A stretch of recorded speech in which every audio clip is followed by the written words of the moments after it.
क्यों ना आज ऐसी सल्तनत की बात की जाए जिस सल्तनत ने एक सदी तक दुनिया को हुक्म दिया, और वो सल्तनत जिसकी ताकत, जिसने अपनी फौजी ताकत से दुनिया को लर्जाया, और वो सल्तनत जिसने अपने डॉलर से दुनिया को गुलाम बनाया। लेकिन आज वही सल्तनत अपने ही दरो दीवार में लर्ज रही। इस सल्तनत के ऐवानों में शोर है और धुआं है, और कहा यह जा रहा है कि उसकी हुकूमतें और उसके मुतरादफ जो उनकी अपोजिशन है वो आपस में एक दूसरे के ऊपर तलवार सूंघते हुए हैं।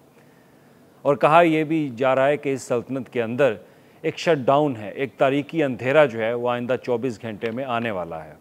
कहा यह भी जा रहा है कि इस सल्तनत के अंदर एक ऐसी बगावत शुरू होने वाली है कि जिससे इस सल्तनत के दरो दीवार जो है वो हिल जाएंगे। और कहा यह भी जा रहा है कि इस ताकत को अब एक नई आहट महसूस हो रही है, और वह आहट महसूस हो रही है शटडाउन की। मेरा ख्याल है कि मेरे लफ्ज़ों से आप ये बात समझ गए होंगे कि मैं किस मुल्क की बात कर रहा हूँ। मैं उस मुल्क की बात कर रहा हूँ जिसे दुनिया एक सुपर पावर के नाम से जानती है, और ये सुपर पावर आज पूरी दुनिया के मीडिया के ऊपर निशाने के ऊपर है। आज पूरी दुनिया का मीडिया इस सल्तनत के ऊपर बात कर रहा है, लेकिन न जाने क्यों अब तक ऐसी मालूमात मसूल नहीं हो रही या उनकी रसाई नहीं हो रही थी। लेकिन आज हम अपने इस व्लॉग में कुछ ऐसे मामला जो है वो डिस्कस करेंगे कि इस सल्तनत के अंदर जो है वो क्या हो रहा है, जो दुनिया की सुपर पावर है, जिसने दुनिया पर हुक्म चलाया, जिसने दुनिया पर हुक्म दिया और अपनी फ़ौजी ताकत से दुनिया को लर्जाया और अपने डॉलर से दुनिया को ग़ुलाम बनाया। लेकिन आज वही ताकत अपने ही अवान के अंदर वो मुरझा चुकी है, अपने ही अवान के अंदर अंधेरा लेके आ चुकी है। अब बात यह है कि शटडाउन की।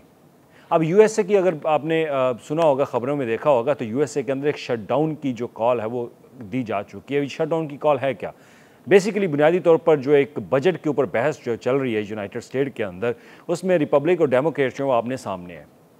अब इसमें मौक़िफ़ ये है कि अगर ये बजट अप्रूव होता है तो सब्सिडी जो एक यूएसए की तरफ से सदियों से दी जा रही थी, अगर उस पर बजट नहीं दिया जाता तो वो न जाने कितने मुलाजमीन जो है मुतासर हो सकते हैं, न जाने कितने अफराद, कितने ख़ानदान जो है वो बेरोज़गार हो सकते हैं। और ना सिर्फ बेरोज़गारी बल्कि मुख्तलिफ़ ऐसी इंडस्ट्रीज़, उनके ऊपर भी तलवार लटक रही है। लेकिन अब बजट पे ब्रेक है। एक पार्टी कहती है कि बजट अप्रूव होना चाहिए, जबकि हुकूमती पार्टी कहती है कि बजट अप्रूव नहीं होना चाहिए क्योंकि कितने अखराजात किए जा रहे हैं। वो कहते हैं कि हम ऑस्टेरिटी मैयर्स पे जाएंगे, हम अखराजात को कम करें। लेकिन अखराजात को कम करने की आड़ में अब वाशिंगटन की जो लाइट्स हैं, जो लून्स हैं, वो भी बंद कर दी गई हैं। कहा यह जा रहा है कि एक शटडाउन एक ऐसा आएगा कि दुनिया अब इस मुल्क की तरफ देखेगी और देखेगी कि कैसे एक रियासत जिसने दुनिया पर ताकत की, अब वो कैसे अंधेरों में डूबने जा रही है। और ना सिर्फ यही बात, बल्कि ताकत की आड़ में एक और चीज़ भी कल सामने आई इसी रियासत से, जिसे हम रियासत हाय मुत्तहिदा अमेरिका के नाम से जानते हैं। इसी रियासत में और भी चीज़ें बहुत सारी सामने आई। कल आपने अगर मीडिया पे देखा होगा तो कैसे बड़े बड़े जर्नल्स को सामने बिठाकर उनका जो सेक्रेटरी वॉर जिसको कहा जाता है, कैसे उसने एक मीटिंग में कहा कि अपने बड़े बड़े जो तौंद हैं इनको कम करें, जो गैर मौजू या गैर एक बेहंगम सा जिस्म लेकर अब मीटिंग्स में आ जाते हैं या वाशिंगटन के अंदर हैं, वो कम से कम अपनी फ़िटनेस का ख्याल रखें। बज़ाहिर लगता ये है कि वाशिंगटन में जब प्रेसिडेंट डोनाल्ड ट्रंप हमारे पाकिस्तान के field marshal army chief Asim Munir से मुलाकात करते हैं तो उनको उनकी फ़िटनेस लगता है बहुत पसंद आ गई है। और फ़िटनेस अगर पसंद आई तो उन्होंने अपने जर्नलों से कहा है कि आसिम मुनीर की तरह जो है वो आप भी अपनी फ़िटनेस रखें। बज़ाहिर लगता ही है, क्योंकि ये पहली बार ऐसा हुआ है कि यूएसए के अंदर जो उनके बड़े बड़े जर्नल्स आकर बैठे हैं वर्जीनिया में, उनको एक हंगामी मीटिंग्स कॉल करके उनको बुलाया जाता है और कहा जाता है कि अपने अंदर जो है वो एक फ़ौजी रवैया जो है वो रखें। ये ना हो कि हम एक शिकस्त खाने वाली फ़ौज जो है वो बन जाए। वो कहते हैं कि फ़ौज को हमने पूरी दुनिया पर हावी होने के लिए बनाया है और हम पूरी ताकत के साथ दुनिया के अंदर जो है वो राज करना चाहते हैं अपनी फ़ौज के ज़रिए। लेकिन ऐसी फ़ौज नहीं चाहिए जो कि डर रही हो, जो फिटनेस है, जिसके पास फिटनेस ही नहीं है। तो खैर बहुत ज़्यादा मजाक भी उड़ाया गया वहाँ पे। जर्नल्स वो भी परेशान, वो भी खामोश थे कि कैसी गुफ्तगू जो है वो एक सेक्रेटरी डिफेंस उनके साथ कर रहा है। और उसके बाद डोनाल्ड ट्रंप साहब आए, उन्होंने भी ख़ताब किया। उन्होंने तो सिंपल कहा जिसको मेरी स्पीच पसंद नहीं आती वो ये ऐवान छोड़ के, वो ये तकरीब छोड़ के चला जाए, और अगर वो जाएगा तो उसके साथ रैंक भी जाएंगे। ये सूरत हाल है उस रियासत की, उस सल्तनत की जो कि पूरी दुनिया पर राज करती है, वो पूरी दुनिया को हुक्म देती है। लेकिन उसके अंदर क्या चल रहा है ये भी दुनिया जो है वो जानना चाहती है कि उसके अंदर, मुल्क के अंदर किस तरह की सियासी, सूरत हाल है, मुआशी सूरत हाल है और वो कितना तंग है। हम अपने मुल्क के अंदर तो मुआशी सूरत हाल पर बहस व तकरार तो करते हैं, हम आए रोज़ तनकीद भी करते हैं। अब ऐसे मुल्क की तरफ भी देखें जो दुनिया को सुपर पावर समझता है, वो दुनिया में अपने आप को सुपर पावर कहलाता है, वो कहता है कि हम सुपर पावर हैं, लेकिन उसके अपने मुल्क के अंदर क्या सूरत हाल बिगड़ती जो है वो नज़र आ रही है। खैर, अब इसमें फ़ौजी मंजरनामा तो मैंने आपके सामने रखा, लेकिन इसमें बहुत ज़्यादा चीज़ें जो है वो इस पर तनकीद भी की गई। मीडिया के ऊपर, न्यूयॉर्क टाइम्स के ऊपर भी मैंने कुछ आर्टिकल्स पढ़े, वहाँ पे भी बहुत ज़्यादा तनकीद की कि बड़े बड़े जर्नल्स को हंगामी तौर पर बुलाकर उनके साथ इस तरह की तकरार करना, उनके साथ गुफ्तगू करना, ये मुनासिब रवैया नहीं है। फ़ौज के डिसिप्लिन के अंदर या फ़ौज के अंदर कभी इस तरह से ये सियासी तौर पर इस तरह कंट्रोल करने की कोशिश जो है वो कभी की नहीं गई, लेकिन ये एक सियासी तौर पर एक निज़ाम को चलाने की कोशिश जो है वो की जा रही। खैर, उनके पास ताकत है, उनके पास रियासत है, तो रियासत फ़ौज के साथ ऐसा कर सकती है। तो लेकिन डोनाल्ड ट्रंप साहब ने जो ख़िताब किया उनके साथ, उनके ख़िताब के ऊपर भी बड़ी बहस जो है वो इस वक्त जारी है। और अब कहा यह जा रहा है कि फ़ौज, अमेरिका की फ़ौज जो है वो ऐसे शहरों के अंदर जाके ट्रेनिंग करेगी, वहाँ पे काम करेगी जहाँ पे क्रिमिनल्स बहुत ज़्यादा हैं। बज़ाहिर फ़ौज जो है वो अब क्रिमिनल्स का सामना करेगी शहरों के अंदर, यानी कि अब लड़ाई अमेरिका के अंदर जो है वो शुरू होगी, या फ़ौज अमेरिका के अंदर तैनात होगी और वो क्रिमिनल्स का ख़ात्मा करेगी। ये सूरत हाल है इस सल्तनत की। अब उसके बाद पॉलिसी 180, पॉलिसी 180 एक ऐसी पॉलिसी एक USA की तरफ से शुरू की जा रही है जिसको हम U-टर्न भी कह देते हैं। कि पहले अमेरिका के प्रेसिडेंट साहब कहते थे कि जनाब यूक्रेन के जो सदर हैं, यूक्रेन के जो सरबराह हैं, उनके पास ऐसा कोई कार्ड नहीं है जो कार्ड USA के पास। अब कार्ड का लफ्ज़ इसलिए इस्तेमाल करा कि अमेरिका जो है उनको एक बहुत बड़ी हैवी वेपन जो है, मिसाइल, वो यूक्रेन को देने जा रहा है जो मॉस्को के दिल के ऊपर वार करेगा। अब ज़रा सोचिए एक लम्हे के लिए कि चंद गुज़श्ता रोज़ या चंद दिन पहले या एक माह पहले जब रशिया के प्रेसिडेंट आते हैं अमेरिका के अंदर, उनका रेड कारपेट पे इस्तकबाल किया जाता है। लेकिन अब दूसरी तरफ यूक्रेन को एक ऐसा मिसाइल जो है वो दिया जा रहा है जो कि मॉस्को के दिल तक वार करेगा, और कहा यह जाता है कि ये मिसाइल अंदर घुसकर मारेगा रशिया के अंदर। अब इस मिसाइल का नाम भी मैं आपको बता देता हूँ।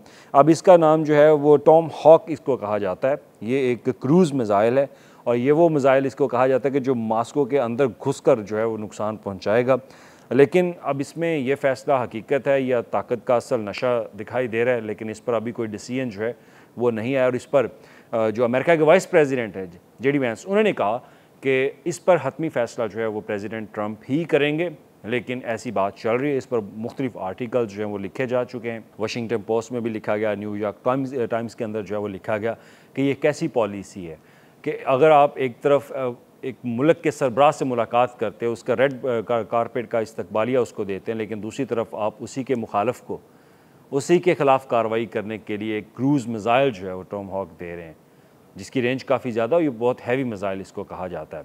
और इसके साथ ये भी लिखा गया अगर अमेरिका US से रशिया के अगेंस्ट इस तरह की अगर वॉर हेड की सप्लाई करता है तो ये बिल्कुल एक इंटरनेशनल पॉलिसी के ख़िलाफ़ है। अगर करना भी तो है तो आप नेटो के थ्रू जो है वो कर सकते हैं, अगर नेटो को आप वो फ़रोख्त करें, नेटो बराह रास्त यूक्रेन को जो है वो दे सकती है। खैर, ये एक नई भागदौड़ जो है वो चल चुकी है, जो कि अमेरिका की एक 180 पॉलिसी, और 180 पॉलिसी के तहत वो रशिया को मज़ीद जो है वो दबाना चाहते हैं। एक तरफ कहते हैं कि यूक्रेन और रशिया के अंदर अमन लाया जाएगा जैसे गज़ा के अंदर लाया गया, लेकिन अब 180 का रवैया अख्तियार करके ये सल्तनत जो है वो वहाँ पर भी एक ऐसी चाल जो है वो चलने जा रही है।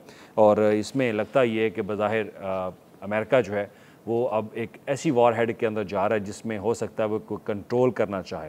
आपको याद होगा कि रशिया के प्रेसिडेंट मिस्टर पुतिन ने बाकायदा एक लेटर लिखा था कि जो एक 1911 में एक मुआहदा हुआ था, उस मुआहदे की अब तोसी जो है वो कर दी जाए, क्योंकि वो वार हेड बढ़ाने की तोसी थी। तो इस पर भी अभी कोई बात जो है वो नहीं चल रही। तो कहा जा रहा है कि ये डेवलपमेंट भी उसी के नतीजे में है।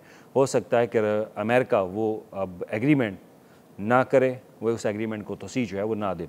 तो खैर, लिहाजा बात यही ख़त्म करते हैं कि वो जो सल्तनत है, सल्तनत रियासत हाय अमेरिका मुत्तहिदा अमेरिका, वो रियासत अब अपने ही अंदर सियासी मामलात की वजह से डावाडोल है, उनके अंदर हलचल है।